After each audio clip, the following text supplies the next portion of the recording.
ఫేస్బుక్లో అమ్మాయి పేరుతో అబ్బాయి వలవేశాడు. కేటుగాడి వలకు చిక్కిన వ్యక్తి దాదాపు 24 లక్షల రూపాయలు మోసపోయాడు. కేటుగాడి వలలో మోసపోయింది సామాన్య వ్యక్తి కాదు. అందరికీ జాగ్రత్తలు చెప్పే కానిస్టేబుల్ కావడం అనంతపురంలో సంచలనం రేపుతోంది. అనంతపురంలోని ఓ స్టేషన్లో పనిచేస్తున్న కానిస్టేబుల్కు ఈ ఏడాది జనవరిలో ఫేస్బుక్లో వాల్మీకి సాయిశ్రీ ఐడి నుంచి హాయ్ అని మెసెంజర్ ద్వారా సందేశం వచ్చింది. బాధితులైన కానిస్టేబుల్ కూడా హలో అంటూ రిప్లై ఇచ్చాడు. ఇలా ఒకరినొకరు పరిచయం పెంచుకుని చాటింగ్ చేసుకునేవారు. 2 నెలల తర్వాత చాటింగ్ చేస్తూ తనకు అర్జెంటుగా 30,000 రూపాయలు కావాలని కేటుగాడు అడిగాడు. ఇలా పలుమార్లు బాధితులైన కానిస్టేబుల్ 23,67,000 రూపాయల వరకు ఇచ్చాడు. వ్యామోహంలో పడి తన దగ్గర డబ్బులు లేకపోయినా భార్య బంగారు నగలు సైతం తనఖా పెట్టాడు. స్నేహితుల వద్ద అప్పులు చేశాడు.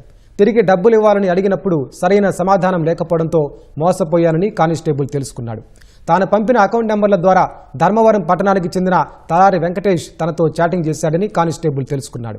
తాను మోసపోయానని అనంతపురం 4వ పట్టణ పోలీస్ స్టేషన్లో ఫిర్యాదు చేశాడు. కేసు నమోదు చేసిన పోలీసులు దర్యాప్తు చేపట్టారు.